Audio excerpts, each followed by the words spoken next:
Les exigences vis-à-vis de l'enveloppe du bâtiment augmentent sans cesse. Outre la protection contre le vent et la pluie, les éléments de construction présents en toiture et dans les murs doivent répondre à des critères de protection thermique de plus en plus stricts. La conception et l'exécution optimale de la couche frein-vapeur et étanche à l'air y jouent un rôle déterminant. En hiver, le chauffage garantit des températures ambiantes agréables. Pour garder la chaleur à l'intérieur de l'habitation, la structure d'isolation thermique sépare l'air ambiant de l'air froid extérieur. Pour que cela fonctionne avec l'efficacité énergétique requise et que la construction soit protégée des dégâts au bâtiment et des moisissures, on y intègre une membrane frein-vapeur et étanchéité à l'air au côté intérieur de l'isolation. Les éléments de construction bénéficient d'une protection particulièrement grande avec les bandes frein-vapeur dites intelligentes, c'est-à-dire qui offrent une résistance hygrovariable à la diffusion. Ces bandes fonctionnent selon le principe de l'hygrovariabilité. Elles sont capables d'adapter à chaque fois leur structure moléculaire aux conditions données. En hiver, avec des températures plus élevées côté intérieur que côté extérieur, l'air ambiant chaud tend à s'échapper vers l'extérieur.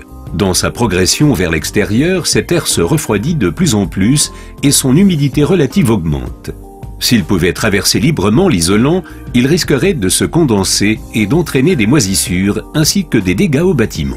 Dans cette situation, la bande frein-vapeur intelligente Proclima Intello ferme sa structure moléculaire. Avec une valeur SD supérieure à 10 mètres, il devient alors très étanche à la diffusion et empêche fiablement l'isolant thermique de s'imprégner d'humidité.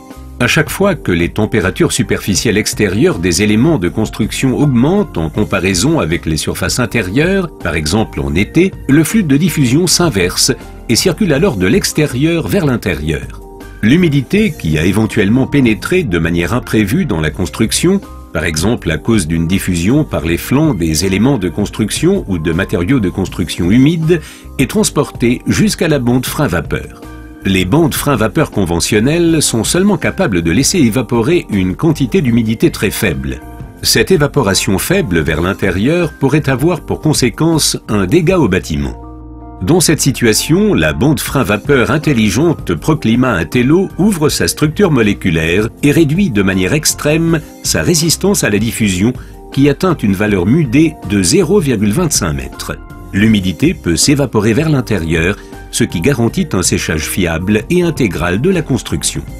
Cette hygrovariabilité intelligente est très large, avec un facteur supérieur à 40 entre l'extrême ouverture à la diffusion en été et la forte résistance à la diffusion en hiver, offre un potentiel de prévention des dégâts au bâtiment particulièrement grand.